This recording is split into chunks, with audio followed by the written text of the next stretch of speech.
Welcome to That's Good Sports. I am Brandon. My Minneapolis Miracle occurred when Jesse Ventura, aka Blaine from Predator, governed the great state of Minnesota, Perna. For the NFC wildcard weekend, the teams who will win will be the ones who channel their inner sexual Tyrannosaurus.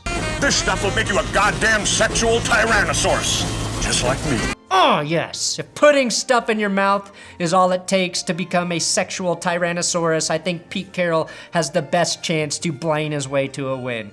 Today, we will look at the Vikings-Saints matchup and the Seahawks-Eagles game, both on Sunday. We've got Drew Brees, Kirk Cousins, Russell Wilson, and Carson Wentz. 4 wildly different quarterbacks, all at different stages in their career. The only thing they have in common is astronomically high guaranteed sums of money, wins, and none of them have cheated on Kirk Cousins' wife. And none of them have the experience of Drew Brees, who knows the best way to motivate his offensive line is with affectionate and motivational ticklings of the anuses. Just doing a little diddle so you guys block good. That's good. Sports.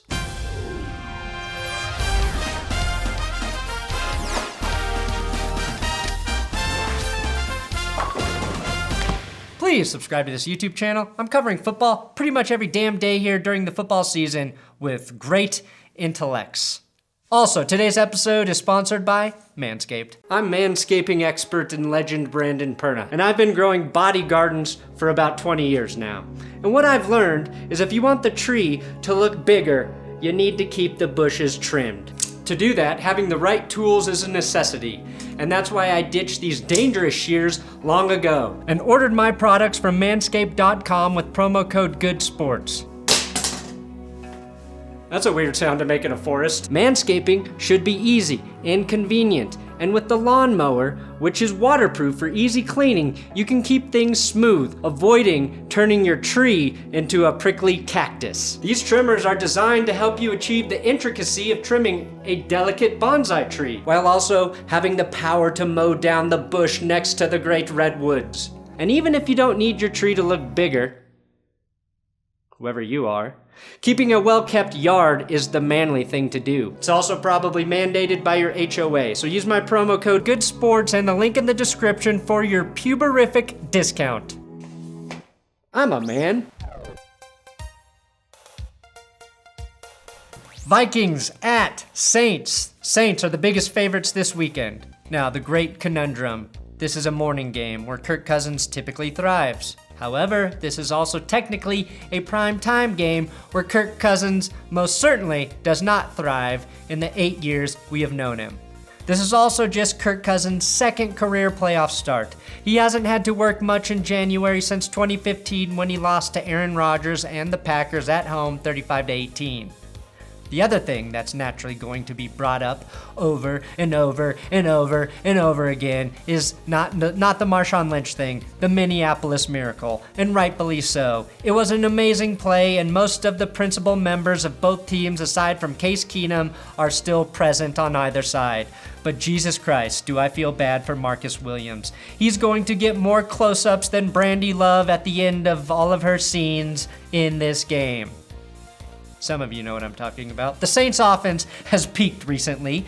Drew Brees has thrown 22 touchdowns since their loss to the Falcons with just 1 interception. In that same time, Michael Thomas has caught approximately 800 passes and erased any positive memory of Marvin Harrison from this earth. Teams with good corners can't cover Michael Thomas, and the Vikings' biggest defensive weakness is their below average corners. Sure, there will be help over the top and in the box with quite possibly the best safety tandem in the league in Harrison Smith and Anthony Harris, but the Saints are too smart and too diverse on offense for that to stop them. Even with questions at corner, the Vikings defense is pretty stacked everywhere else. Eric Kendricks is having a career year, Griffin and Hunter on the edges are beasts, and overall the Vikings D gave up the 5th fewest points per game this season.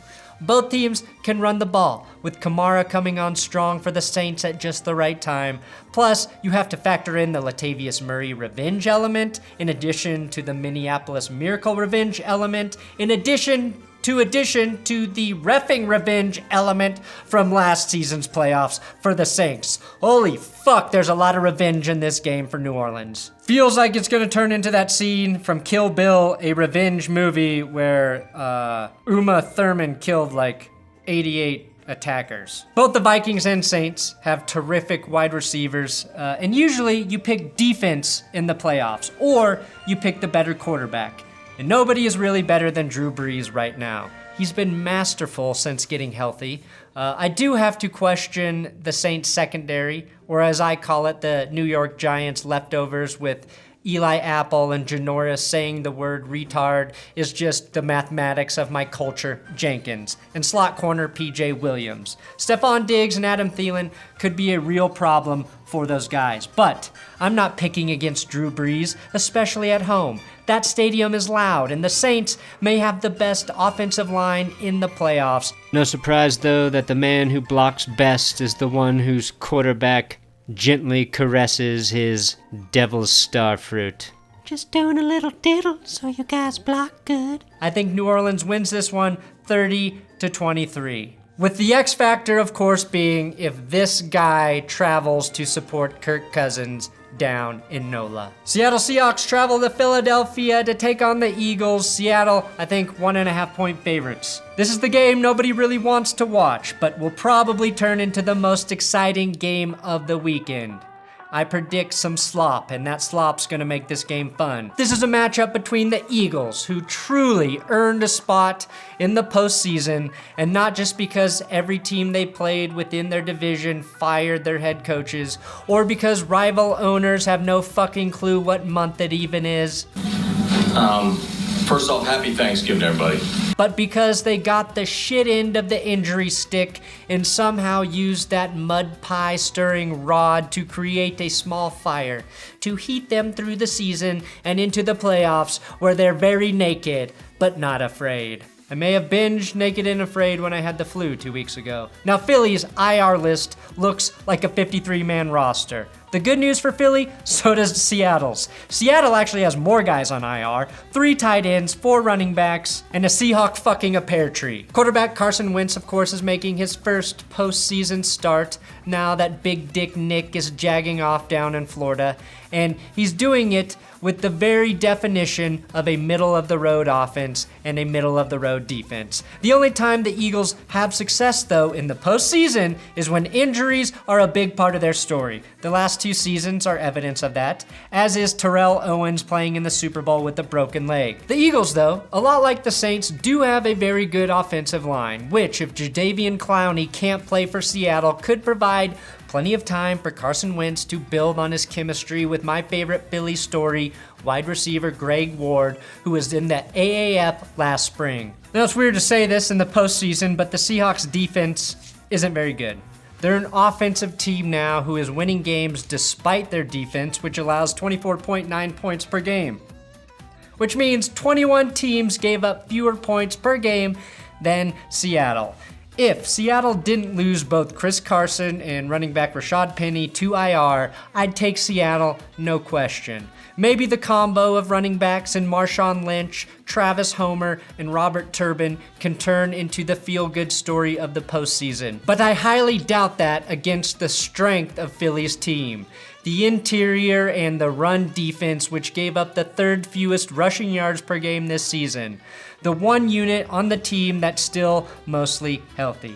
Seattle's offense isn't the same when they can't run the ball. I think this game will be very close. If Russell Wilson has one of his games, Seattle will win. We've seen him do it before quite a few times against Philly, but he's going to have to be perfect. It looks like Seattle will be without left tackle Duane Brown, making their offensive line even more dicey. Even against the Eagles' struggling secondary, I think that's the difference. Call me crazy, but I just feel like Seattle will be one-dimensional on offense and Philly wins in an upset 28-27. Now, Marshawn Lynch may prove me wrong. The beast may be quaking, may be running through motherfuckers' faces in Philly, but those faces will have to be Fletcher Cox, Brandon Graham, and Timmy Jernigan, which seems unlikely. Their faces very strong, very unrun-a-fuckable through. Eagles win. Thanks for watching another episode of That's Good Sports. Please subscribe here on the tubes of the U's. I'm on Twitter, Instagram, at Brandon Perna, if you care to follow me there. Social media is a thing that I talked about you joining here for the purposes of I don't even know anymore. Just good playoff football. You can talk to me about that on Twitter.